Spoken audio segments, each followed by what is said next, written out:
Welcome to this presentation on confirmation. It is just an introductory, brief look. It's also a great video for kind of a review of everything that is covered in the sacrament of confirmation. We're going to be using the same setup that we used to look at the sacrament of baptism, and we'll also use this to look at all of the other sacraments so that we can see that the sacraments do have kind of a consistent, inhering framework about them. And so we begin with the sacramental sign. The sacramental sign is first and foremost that thing that we can see and experience physically when we talk about the sacraments. And because it is a sign, we use that terminology specifically because it indicates that there is something that it signifies. And we do mean eventually the invisible reality of grace. And something about the sign indicates what that grace is. The sign is made up, as we have seen, with matter and form. Matter being sacred chrism, the physical substance that is used. In baptism, it was water. Here it's sacred chrism. Sacred chrism is made up of two components. It is olive oil and balsam. Balsam is a perfume, a fragrance. So this is a perfumed oil that is blessed by the bishop. And then the form is made up of actions and words.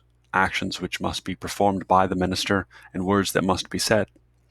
The action here is anointing with sacred chrism. The sacred chrism is applied to the forehead of the human person that's being confirmed. And the words that are said during the anointing is be sealed with the gift of the Holy Spirit. Now, the form is performed by the minister, and the ordinary minister for the sacrament of confirmation is the bishop. There is an extraordinary minister, and that extraordinary minister is the priest in the Western Rite. In the Eastern Rite, the ordinary minister would be the priest or the bishop, because the minister would be the one who would, the priest would be the one who is ordinarily confirming in the Eastern rites of the Church.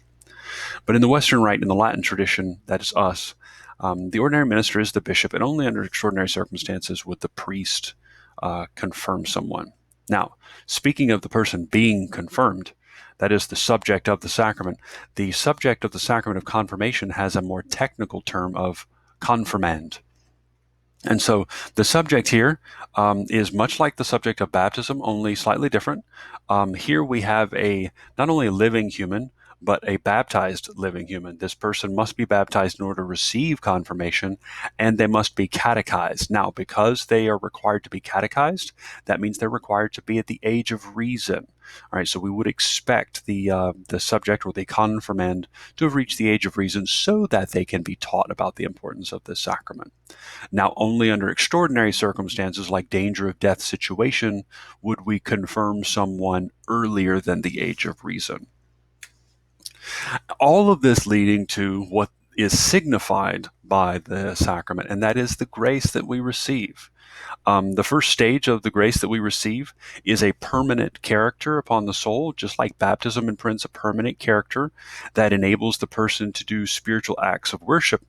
The permanent character of confirmation is a specific confirmation or conformation to the person of Christ, specifically for heroic acts. We might think of this as a conforming to Christ, um, you know, prophetic role in his priesthood to go out and witness to the faith boldly, which leads to the mature Christian witness in the utilization of the gifts of the Holy Spirit to live heroically the life of faith.